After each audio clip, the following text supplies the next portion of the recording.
Hello friends, स्वागत है आपका इंजीनियरिंग एट मोमेंट चैनल पे। इस लेक्चर में हम पढ़ेंगे इलेक्ट्रिकल रेजिस्टेंस के बारे में। हम ये देखेंगे कि इलेक्ट्रिकल रेजिस्टेंस क्या होता है, इलेक्ट्रिकल रेजिस्टेंस की डेफिनेशन को हम समझेंगे, इलेक्ट्रिकल रेजिस्टेंस की एसआई यूनिट को हम समझेंगे, और हम ये जानेंगे कि इंडस्ट्री में कौन सी डिवाइस यूज़ होती है इलेक्ट्रिकल रेजिस्टेंस को मेज़र करने के लिए। तो बने रहें इंजीनियरिंग एट मोमेंट चैनल पर।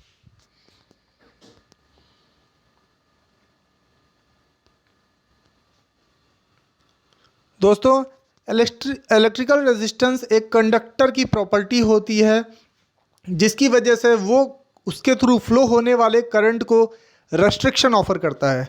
यानी अगर कोई कंडक्टर है, उसके थ्रू करंट फ्लो हो रहा है, तो कंडक्टर उस करंट को एक रेजिस्टेंस ऑफर करेगा, एक रेस्ट्रिक्शन ऑफर करेगा, या फिर कह सकते हैं उसके फ्लो के रास्ते में एक रुकावट की तरह काम करेगा, जिसकी वजह से उसका फ्लो की स्पीड थोड़ी कम हो जाती है। तो कंडक्टर की एक प्रॉपर्टी है। इलेक्ट्रिकल रेजिस्टेंस मटेरियल पे भी डिपेंड करता है।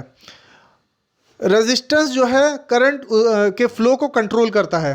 अगर कोई दो कंडक्टर हैं, एक कंडक्टर को हम ए कह लेते हैं, दूसरे कंडक्टर को हम बी कह लेते हैं, और कंडक्टर ए का रेजिस्टेंस ज़्यादा है, कंडक्टर बी का रेजिस्टेंस कम है, तो कंडक्टर ए के थ्रू जो करंट फ्लो हो सकता है वो कम होगा कंपेयर टू कंडक्टर बी के थ्रू फ्लो होने वाले करंट के।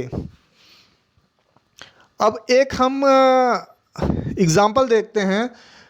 एक पिज़्ज़ा डिलीवरी बॉय है, उसे अपनी एक डेस्टिनेशन पे पहुंचना है जहां पे उसे पिज़्ज़ा डिलीवर करना है, और उसे बीच में कार्स की वजह से एक ट्रैफिक मिलता है। तो पिज़्ज़ा डिलीवरी बॉय जिस स्पीड से चल सकता था उस स्पीड से वो चल नहीं सकता, और उसे कार्स के बीच के गैप के थ्रू होकर जाना पड़ेगा अपने डेस्टिनेशन तक। तो यहाँ पे कार उसके रास्ते में एक रुकावट की तरह काम कर रही हैं, एक रेस्ट्रिक्शन की तरह काम कर रही हैं, और पिज़्ज़ा डिलीवरी बॉय को एक रेजिस्टेंस ऑफर कर रही हैं। उसी तरह जब इलेक्ट्रॉन फ्लो होते हैं एक कंडक्टर से, तो इलेक्ट्रॉन के फ्लो के रास्ते में, इलेक्ट्रॉन के फ्लो के पाथ में एटम्स एक रेस्ट्रिक्शन की तरह काम करते हैं, और उनको इलेक्ट्रॉन्स को एक रेजिस्टेंस ऑफर करते हैं।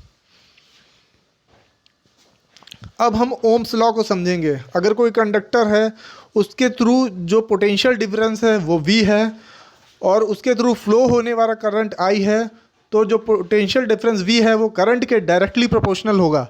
जब हम प्रोपोर्शनैलिटी का साइन हटाएंगे तो एक कांस्टेंट लगेगा R, तो V is equals to I R हो गया, और R is equals to V upon I हो गया। यानी रेजिस्टेंस जो है वोल्टेज अपॉन I हो गया।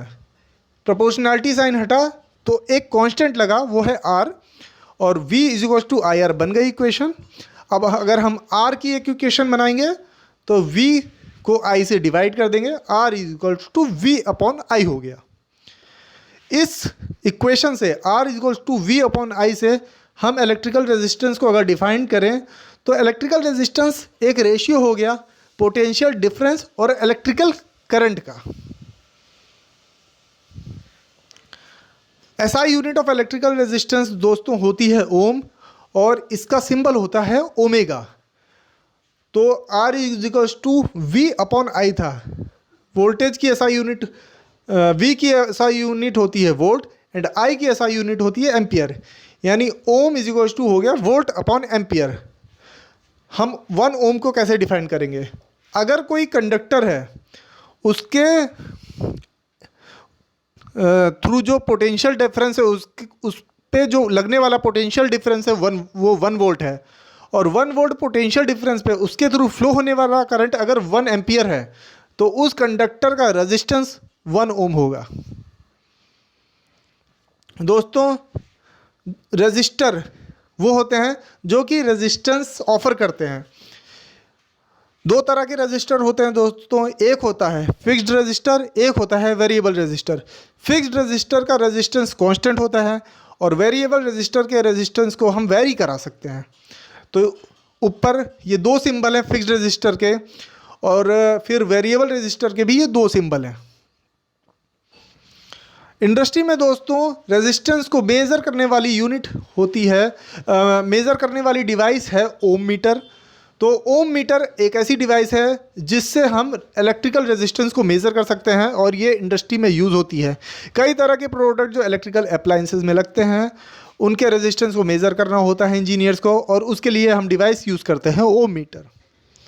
आई होप फ्रेंड्स आपको मेरा ये लेक्चर पसंद आया होगा, तो वीडियो को लाइक और शेयर ज़रूर करें और मेरे इस चैनल को सब्सक्राइब करें। इंजीनियरिंग एट मूवमेंट चैनल पे हम ऐसे और भी लेक्चर आपके लिए लाते रहेंगे, तो बने रहें इंजीनियरिंग एट मूवमेंट चैनल पे। Thank you.